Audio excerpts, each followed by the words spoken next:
di balik cerita, menghadirkan cerita di balik cerita. Klik like dan subscribe untuk berlangganan.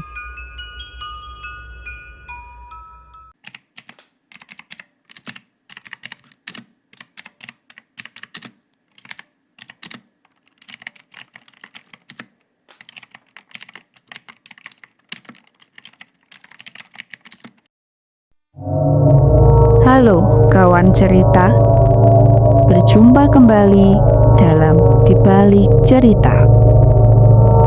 Kali ini, Di Balik Cerita akan menyajikan sebuah kisah yang berjudul Jalan Setapak Hutan Cemara.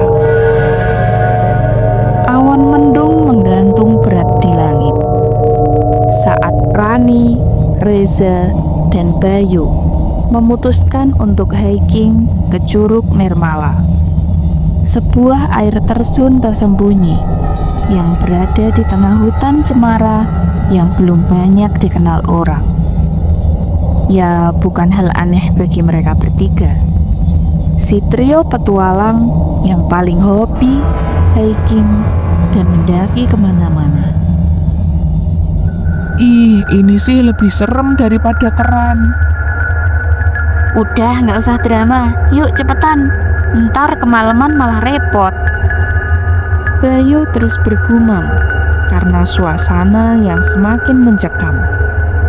Banyak pepohonan tinggi menjulang yang seakan mengintai mereka. Sedangkan Rani yang selalu jadi leader tim karena hanya GPS di HP-nya yang paling waras. Perjalanan awal mulus-mulus saja. Tidak ada yang aneh, janggal, ataupun mencurigakan. Tapi, saat mereka mengambil jalan setapak bercabang, yang anehnya, jalan itu tidak muncul di Google Maps. Suasana mulai berubah. Angin mendadak berhenti. Udara menjadi sangat dingin, dan suara alam hilang. Sunyi. Hanya suara langkah kaki mereka bertiga. Dan kadang ada suara ranting patah.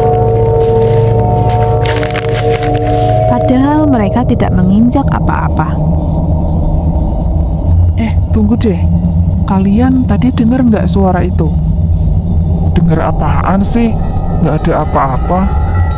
Kayak ada yang bisik-bisik gitu di kuping gue.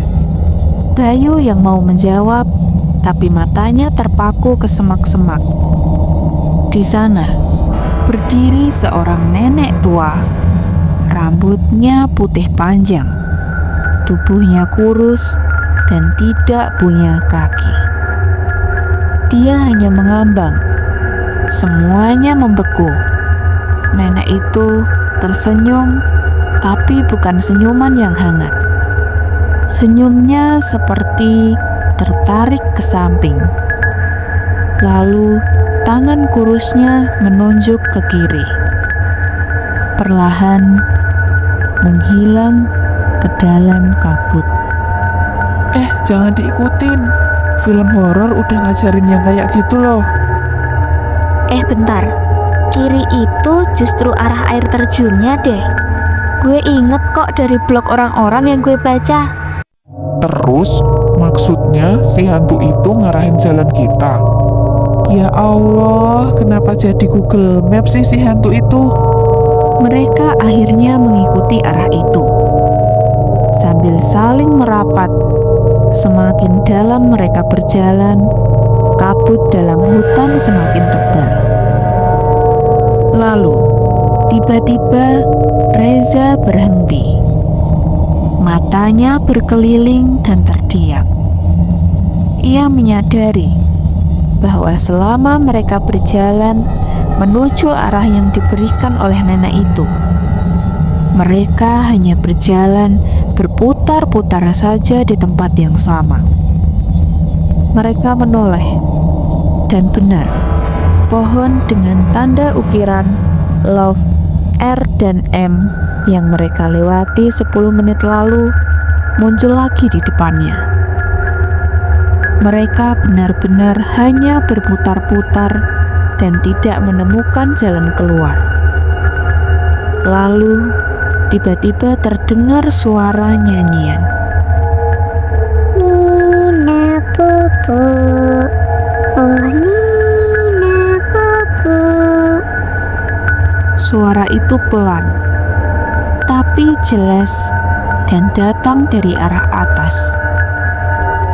Mereka menengadah dan melihat seorang anak kecil duduk di cabang pohon. Matanya kosong, menatap mereka sambil terus bernyanyi. Nina Bobo, oh Nina Bobo. Bayu melihatnya langsung refleks melempar sandal yang ia bawa di tas. Ia lempar ke atas ke arah pohon itu. Turun loh, jangan nakutin orang. Anak itu menghilang. Tapi sandal Bayu gak ikut hilang dan gak ikut turun. Akhirnya mereka berlari secepat mungkin. Napas tersengal, kaki penuh lumpur, hingga mereka sampai di sebuah pondok kosong yang mungkin itu adalah bekas pos jaga. Mereka memberanikan diri untuk masuk, menutup pintu dan mencoba tenang untuk bersembunyi di sana. Tapi tiba-tiba, suara ketukan di jendela.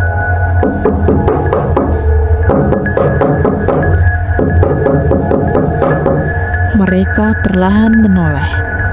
Seorang wanita, wajahnya pucat, matanya kosong, sangat menyeramkan, sedang mengetuk kaca sambil tersenyum.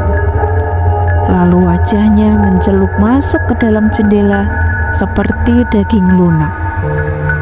Mulutnya berkata, Ayo sama aku, mau main?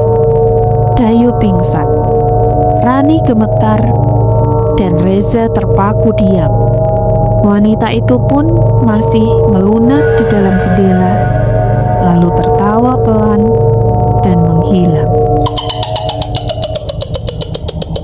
Beberapa menit kemudian, kabut perlahan mulai menghilang. Suara alam kembali terdengar. Mereka keluar dari pondok dan jalan utama terlihat di depan mata. Tidak seperti tadi. Dalam waktu setengah jam, mereka berhasil keluar dari hutan itu dan melupakan air terjun yang ia ingin tuju. Sampai sekarang, mereka bertiga sepakat. Jangan pernah ambil jalan yang gak ada di Google Maps. Apalagi kalau yang ditunjukin oleh hantu. Oh iya, dan sandal Bayu yang gak pernah ketemu lagi. Masih tersangkut di pohon itu sepertinya. Tapi 2 minggu kemudian, sandal itu tiba-tiba muncul di teras rumahnya. Kondisinya sedikit kotor dan ada jejak kaki kecil di dalamnya. Nah kawan-kawan, kalau tadi kisah dari Rani, Reza, dan Bayu ingin hiking ke air terjun, tapi malah diputar-putar oleh hantu di sana. Bagaimana pendapat kalian? Bisa tulis di kolom komentar. Dan jika kalian memiliki cerita yang lebih menarik, bisa kirimkan ke email di balik cerita. Sebelum berakhir, pastikan juga kalian sudah menekan tombol like dan tombol subscribe agar tidak ketinggalan dengan cerita-cerita berikutnya. Sekian dulu untuk cerita kali ini. Karena di balik cerita masih ada cerita.